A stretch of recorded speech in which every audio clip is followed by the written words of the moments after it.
Hey folks, good to see all the discussion going on for the last week about your practicum experiences. Sounds like things went really well by and large, and you've learned a whole lot of good stuff. So that's very good to see.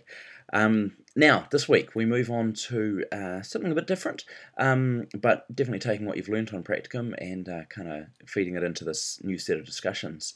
So this week we'll be talking about course planning, and we'll be looking in particular at level 1 courses, NCA level 1 courses.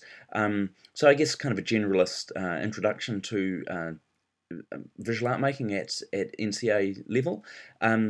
One's assuming, I guess, that most students have come through a junior art program of some sort, but a year 9, but a year 10, and maybe something previously at intermediate and primary. But essentially, level 1's where they start to get really serious. When we're thinking about courses, there's kind of 4 key areas I think we need to pay attention to.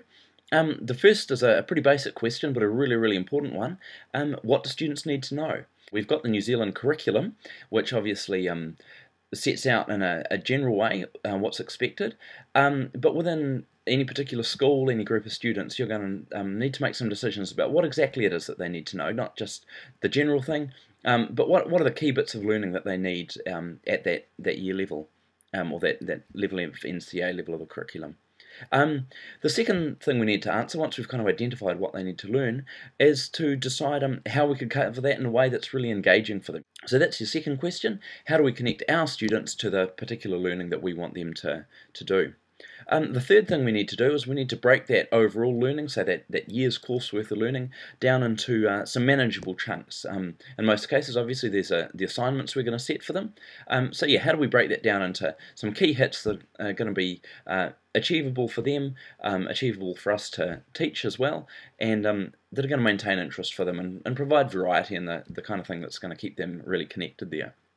And finally, we need to decide how we're going to measure that learning, how we're going to assess it.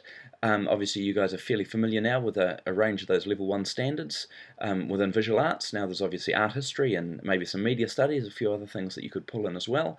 But your key thing there is, how are you going to measure that learning using the standards that you're familiar with? So those 4 questions, we'll have a bit of a chat about them in the forums this week, and hopefully by the end of it we'll come up with a range of different answers to them, some ways that we could plan a level 1 course.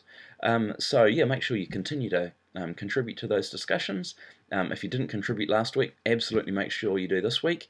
Yeah, just look forward to some interesting thoughts and some interesting sharing. Awesome. Have a good week.